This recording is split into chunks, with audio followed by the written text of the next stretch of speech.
Thanks for taking the time to watch this video. Today's video is all about jobs and dynamics. Now, a job can be a project, a building, or a unit. The Jobs application is found here in the main menu under Jobs. Once in the Jobs menu, we can see all jobs laid out by project, then address, building, and unit. Just as with other menus in Dynamics, the order and sorting of the list may be changed at any time. Jobs may be created one at a time here in Dynamics. By selecting New, we see a new job card and can begin completing the required fields. However, we highly recommend that new jobs be created within the BuildBase interface, as it's much easier and jobs may be created in bulk. For more information on this, see our guide on project management. Here in the Jobs main menu, we have the ability to add more columns and adjust our view simply by clicking Personalize.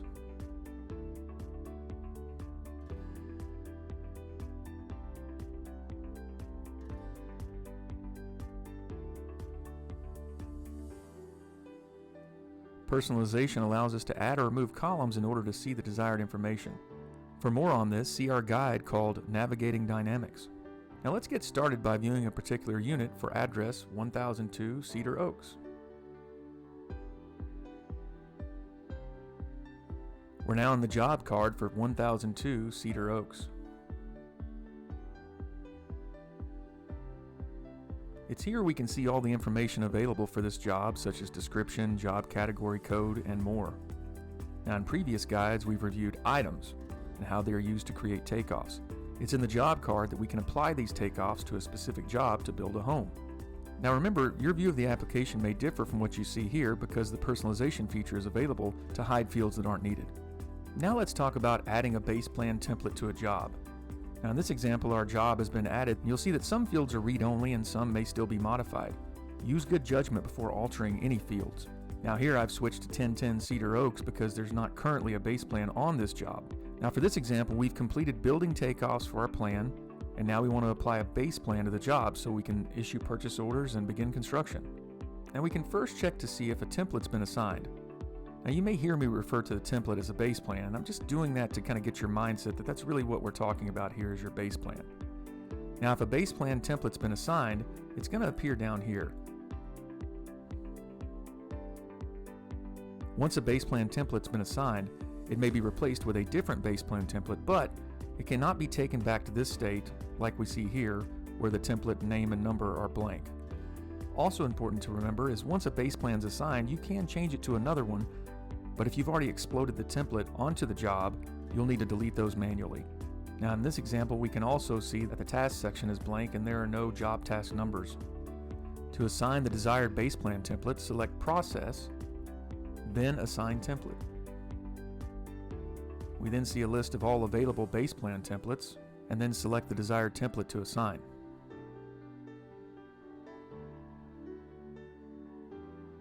We can now see that the 1460C Magnolia has been assigned to this job. Now at this point in our process, we've simply assigned the base plan to this home, but haven't yet pulled in any items from the takeoffs associated. Leaving the job in this state is useful if you simply want to assign the base plan for all other users to see, but don't want to pull in the items as the takeoffs may not be complete. Or it may be that the home is not starting for a few months and you want to wait so that the most up-to-date, accurate items and quantities are used. However, in this example, the home is starting soon, and we're confident that our takeoffs are correct, so we do want to assign the items to this job. So now we're going to talk about exploding a template. Now that our base plan template's assigned, we want to pull in all the items assigned to the base plan template. And we do this by selecting Process, then Explode Template. And as you can see, it happens very quickly. Once the template is exploded, we can now see that there are job task lines. Now don't get too hung up on that word exploded. It simply means that we had an assembly or a bill of materials for the base plan, and we've now exploded them or added them to this job.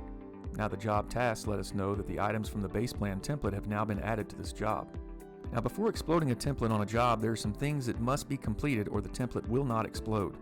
The first is all items in the template must have all required fields completed, and there are about 5 of them in total. For more information on that, check out our guide on items. Next, all items must have a uniformat code assigned. Also, all items must have a primary vendor assigned for the project in which the job is assigned, and all items must have a cost for the preferred vendor assigned. If any item is lacking any of these things, you'll receive an error and the template will not explode on the job. Now that we've exploded the template onto this job or added all the items to this job, let's talk about reviewing those items. So we can review all the items that are added to this job by selecting Navigate and then Job Planning Lines. Here we can see all the items that were exploded onto the job, and we can also modify for a desired view. For example, I can order by uniformat code, either ascending or descending. And now I see all my items ordered by uniformat code. And this is the way I like to see them because, as you can see, it kind of goes with the flow of the build of the house. Now this allows me to verify all items that are needed are present, as well as check preferred vendors and costs. This report may also be exported to Excel for further review.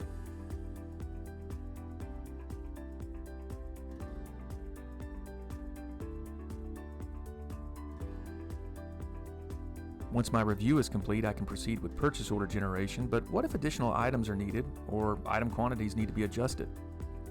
Let's talk about how we add or modify items within a job. For example, we may have exploded this template on the job months ago, and in that time we've now determined that more brick is needed for this home. And we can quickly add more brick through job planning lines. Here we can see our current brick quantity is 4,000, and we can simply change this quantity.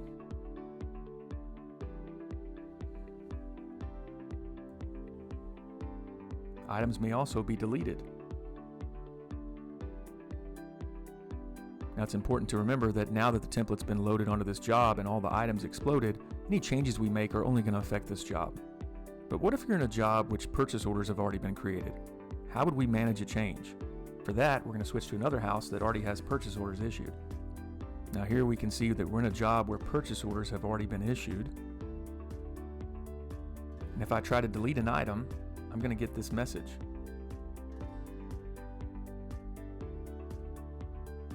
And that's a good thing. We don't want to delete items that are already on an active purchase order.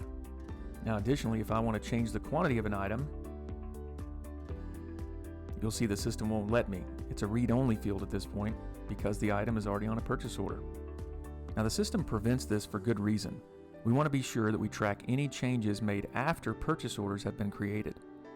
There are key points in the life of a job which the system takes snapshots, which will help us see the history of the budget for the job.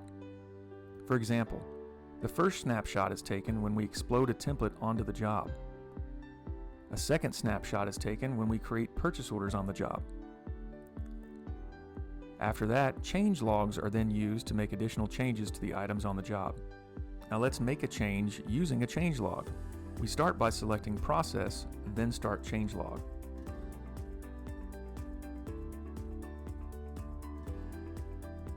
We then select a reason for the change, and we then give a brief description of why we're making the change. Both public and private comments are available.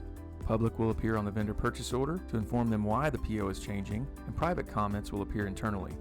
Once the changelog information is entered, we can now select an item in the job planning lines and make the change. In this example, we'll change our brick from 4,000 to 4,200. Now keep in mind, we can make multiple changes in one changelog. It doesn't just have to be one. When our changes are complete, all we need to do is stop the changelog. And this lets the system know we're finished making changes. The changelog we created will now appear on affected purchase orders and may also be searched. Now in this video, so far we've covered adding a base plan template to a job, exploding a template on a job, viewing items on a job, adding and modifying items on a job both before and after purchase orders are issued, as well as using changelogs. Now we're back in our example job, and when we last reviewed this job, we'd assigned the base plan template, exploded the template, and modified a few items, but we haven't yet created purchase orders. Now before we generate purchase orders, we do want to briefly state that at this point we haven't added any options or styles to the job. And this topic is covered in a separate guide. In addition, we have a separate guide for purchase orders that we suggest you review, but since creating purchase orders is done within the job, we do want to show you how this process works. Once all items are reviewed and the job is ready to start, simply click on Process within the job.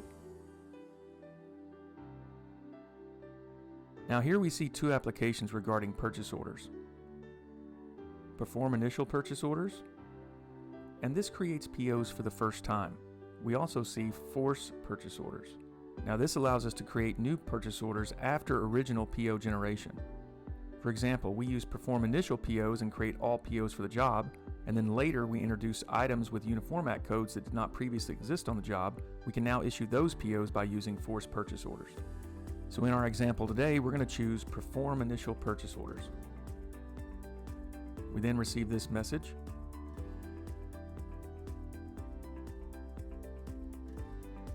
And in just a few seconds, our purchase orders have been created. Here we can see 84 purchase orders were created. Here we can see the purchase orders exist now and have numbers. We can also click for more detail. These purchase orders are now also available in the BuildBase portal and ready for the approval process. Now keep in mind we have a very detailed video and guide on purchase orders, so make sure you check that out. We hope you found this video on jobs useful, and if you have any questions, please feel free to reach out to the My Home Builder team for more information. Thanks.